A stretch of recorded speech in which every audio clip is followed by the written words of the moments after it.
सभी हिंदुओं को राधे राधे, जय श्री कृष्णा। आज मुझे बहुत ज़्यादा गुस्सा आया। एक विदेशी गाय का बछड़ा,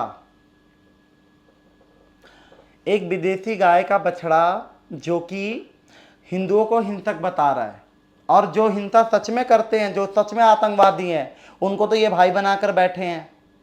पर पता है मैं इस टॉपिक पे क्यों बात कर रहा हूँ? इस टॉपिक पे मैं इसलिए बात कर रहा हूँ कि बहुत शर्म की बात है कि हम हिंदू अपने बारे में बहुत जल्दी सुन लेते हैं। हम कभी एक नहीं होंगे, हम तो जातियों में बटे रहेंगे, जाट, गुजर, यादव, बनिया, इन सब चीज़ों में बटे रहेंगे हम लोग कभी एक नहीं होंगे। बताओ, अभी तक अगर किसी मुस्लिम धर्म पे टिप्पणी करी होती इस विदेशी गाय के बछड़े ने, तो अभी तक कई देश इकट्ठे हो जाते, कई सड़कों पे आ जाते। पर सनातन में ना सब शांत बैठे हुए हैं, किसी को कोई फर्क ही नहीं पड़ता। तभी तो आज सिमट के सिर्फ हिंदुस्तान तक रह गए हो, वो भी अब तुम थोड़े ही हिंदुस्तान में रह रहे हो।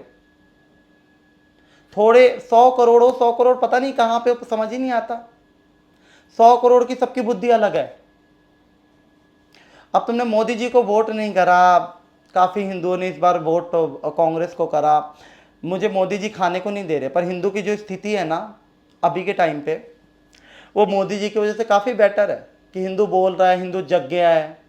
नहीं, ऐसे इस विदेशी बछड़े को देखो, पूरी ज़िंदगी जिसके बाप दादाओं ने हिंदुस्तान का खाया, हिंदुस्तान पर राज करा, हिंदुओं के मंदिरों के टैक्स से इन्होंने अपने आप को करोड़पति बनाया, और हिंदुओं की जो चीज़ें हैं, सबसे ज़्यादा टैक्स इस देश में हिंदू भरता है, निकाल लेना।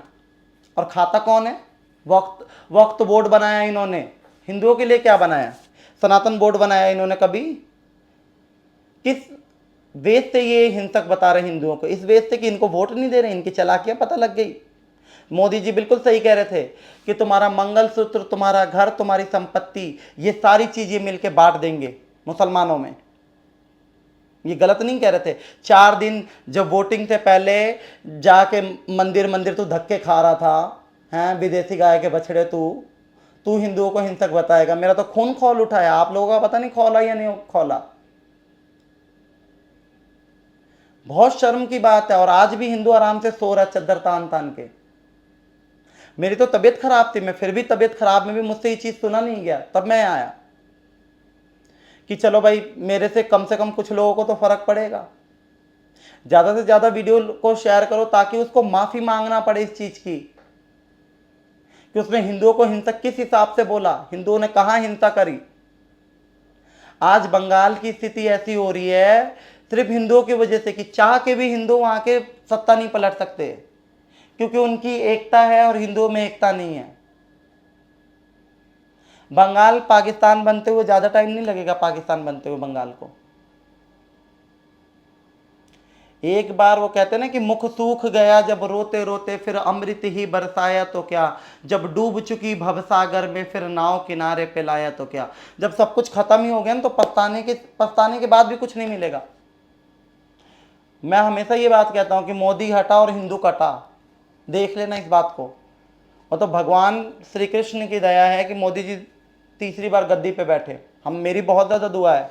और मैं तो अभी अपने आप को जल्द से जल्द ठीक करने की कोशिश कर रहा हूँ कि मैंने बोला था कि मैं पैदल यात्रा करूँगा ठाकुर जी को लेकर हरिद्वार तक, और मैं करूँगा। उनकी हिम्मत तो देखिए कि संसद में कोई जय फिलिस्तीन का नारा लगा रहा है। हिंदुस्तान की ये स्थिति है।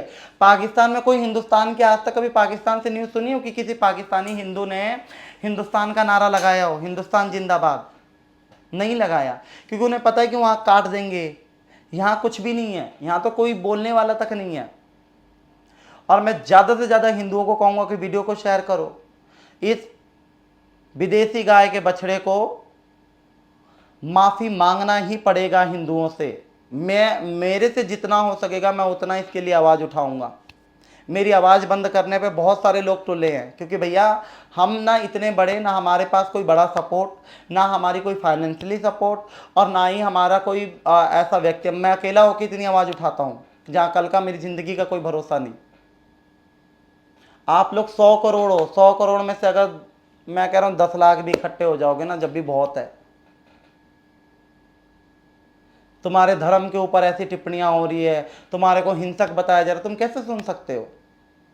कोई टीसफुल कमेंट्री के खिलाफ बोल के देखे ना। ये कांग्रेस ने सिर्फ मुस्लिमों को पाला है इस देश में, सिर्फ मस्जिदें बनाई हैं इस देश में, सिर्फ मुस्लिमों को सब्सिडी दी है। हिंदुओं का मैं कह रहा हूँ ना, टैक्स से ले लेके मंदिरों का टैक्स खाया। क्यों भाई? कोई मस्जिद तुम्हारे अंडर में है, कोई मदरसा तुम्हारे अंडर में, सारी मंदिर गवर्नमेंट के अंदर में क्यों है?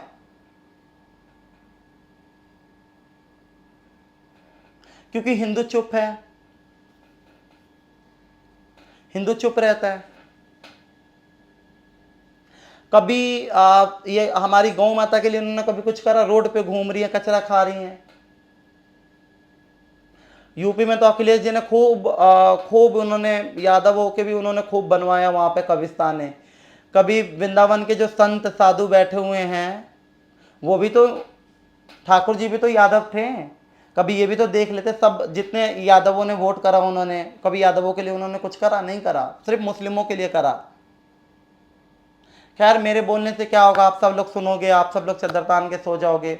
पर मैं यही चीज़ कहूँगा, ज़्यादा से ज़्यादा शेयर करो और ज़्यादा से ज़्यादा इसके लिए आवाज़ उठाओ, ताकि इस विदेशी बछड़े को माफ़ी मांगना पड़े हिंदुओं से, और आइंदा कोई हिंदुत्व पे आवाज़ उठाने से पहले सोचे।